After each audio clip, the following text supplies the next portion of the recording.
Isa ka rin ba sa nakakaramdam ng matinding init ngayon? Tipong konting galaw mo lang, e-expect mo na ang init at pawis sa iyong katawan. Sa dokumentarong ito, ating siyasatin at alamin ang mga epekto ng matinding init at ang sanhi kung bakit tayo umabot sa ganito.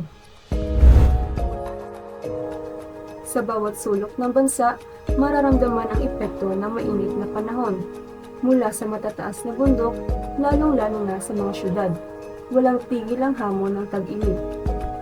Kung yung mga nasa bahay lang ay labis na naapektuhan ng tag-init. Paano na lang kaya yung mga babad sa araw tulad ng mga tricycle drivers, construction workers at mga magsasaka? Ako si Wilson Rainera. Rachel Doblan. Princess Pio. May hapot lang po akong question. Kamusta po ang tag-init noon kumpara sa ngayon po? Ay, ibang init ko yan. Kumbaga, ang init mo niyan, mas grabe yung sakad ko. So, ang init ko niyan, pero parang ano siya, nakaka-heat stroke na siya.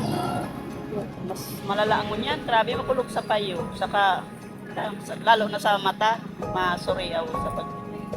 Mas malala po ang init po ngunyan unlike po ng mga like last year po. Pero mas maarasahas po ngunyan.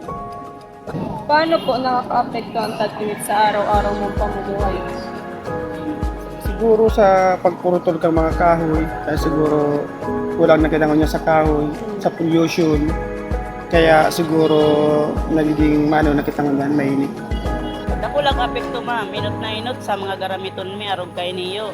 Maluyan supply. Tapos sa muya man, naparatinda, karo pirmi kang marusangot. Yun siyempre sa init. Sa sobrang init po, especially po if naka-uniform, makapal po ang tela. Sa commute pa lang po, iniirinitan na po lalo. Ginagaranot na po lalo. Ano ang mga hakbang na iyong ginagawa para malabanan ang init?